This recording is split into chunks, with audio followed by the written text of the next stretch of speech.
right, everybody, welcome back to another episode of Honestly Bilal. I am your host, Bilal Ahmed, and I'm a fourth-year medical student at the University of Toledo.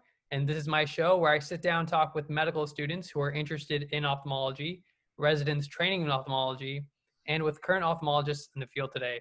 My guest today is Dr. Peter MacIntosh. Dr. MacIntosh is the residency program director at the University of Illinois in Chicago, and he's also an assistant professor of ophthalmology at the University of Illinois in Chicago. Dr. MacIntosh, welcome. Thanks for joining me. Well, thank you for the invitation. I'm happy to speak with you. All righty. So, everybody has an origin story about what got them into ophthalmology. So you're my first guest who is a neuro-ophthalmologist, but you're also an oculoplastic surgeon as well.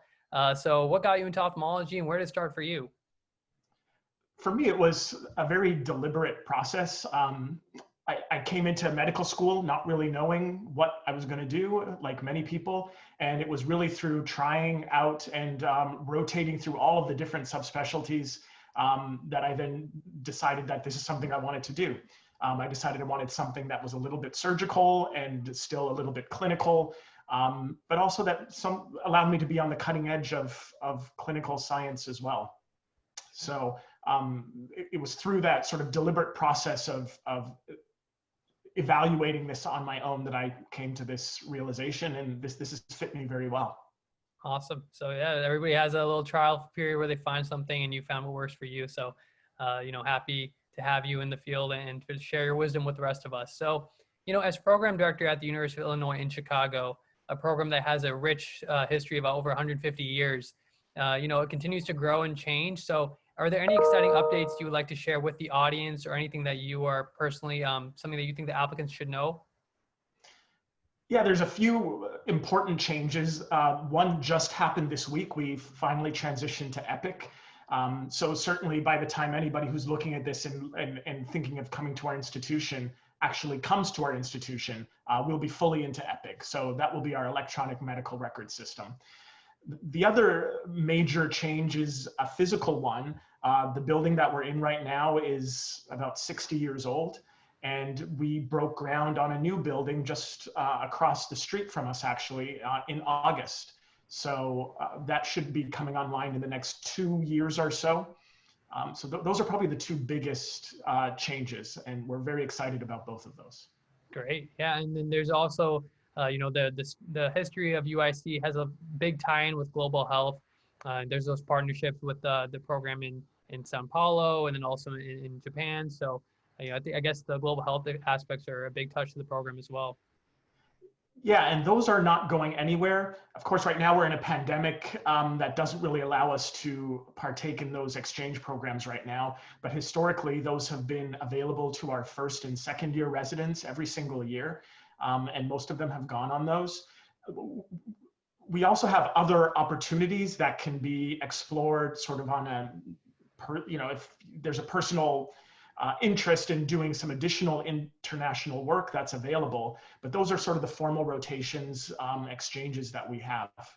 But we have a very large and growing global ophthalmology department. So there are many, many opportunities even beyond those two rotations. Awesome. So how would you describe the culture at UIC if you had to describe it with the residents and with the faculty? It's a very warm culture. We're a Midwestern city, and you can feel that, I think, when you come here. We're a medium-sized program as well in terms of the number of faculty and residents. So everybody knows each other, and it's easy to find a mentoring if that's what you need in order to help advance your career decision making.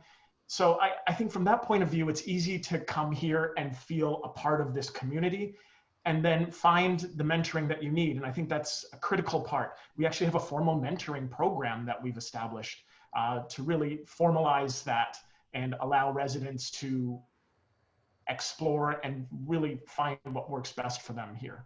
Fantastic. So Dr. MacIntosh, just finishing up here, what are you looking for in applicants this year when you're looking through applications? They're all submitted now for the most part. So what are the things that you're looking for, and what kind of person will be a good fit for the program at UIC? It's funny, I am right in the middle of reviewing these applicants right now. And honestly, the vast majority of them are excellent. And I could really see almost any of them coming here. So it's a very difficult process. But I think some of the things that we are looking for are people who are innovative, resourceful, sort of this go-getter attitude. And I think that's what we need anywhere in medicine, where, you know, problems and dilemmas are thrown at you on a daily basis. And how are you going to deal with those things? So, you know, the scores and the grades and all of that stuff is somewhat important, but really I'm looking for, is there also evidence there of someone who's really going to be able to roll with the punches and deal with these unexpected events that happen all the time in medicine, not the least of which, of course, is the pandemic that all of us are going through now. And how do you deal with that? Where every day there are unexpected problems and issues that arise. I think that's what really will make a strong resident, someone who's going to be able to handle all of that. Absolutely. Yeah, we have to learn how to roll with punches and adapt as we continue to grow and evolve. So I think there's a lot of applicants out there who will be great fits, and we'll be looking forward to learning more about your program in the virtual world, and hopefully someday in the future in the real world as well. So Dr. MacIntosh, I want to thank you for joining me. You know, anybody who's interested in UIC, the website is fantastic and it's full of information in terms of frequently asked questions, resident perspectives, information about the clinical structure and the surgical structure of the program. So I encourage anybody who's out there who's wanting to learn more about UIC to check out the website and learn more about it. And Dr. MacIntosh, thank you for joining me one more time. Thanks for having me. Happy to do it. All righty. Bye-bye.